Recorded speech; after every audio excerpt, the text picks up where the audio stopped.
Welcome to Not Milk Never Milk. Subscribe if you're lactose intolerant. In this video, I will explain how to replace a Toyota Highlander key fob battery.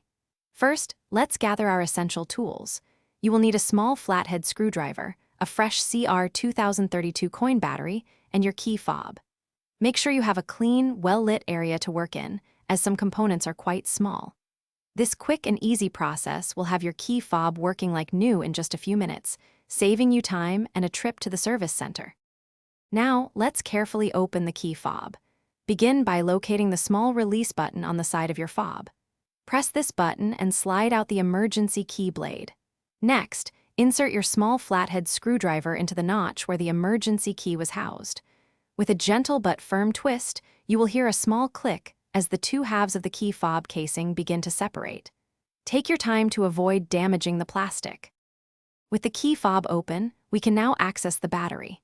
Gently lift the circuit board slightly to reveal the old coin battery. Take a moment to observe its orientation.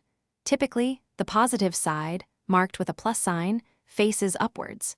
Use your small screwdriver to carefully pry out the old CR2032 battery. Now, insert your new CR2032 battery into the holder, ensuring the positive side is facing up. Just like the old one, it should snap securely into place. Finally, let's reassemble and test your key fob. Carefully align the two halves of the key fob casing.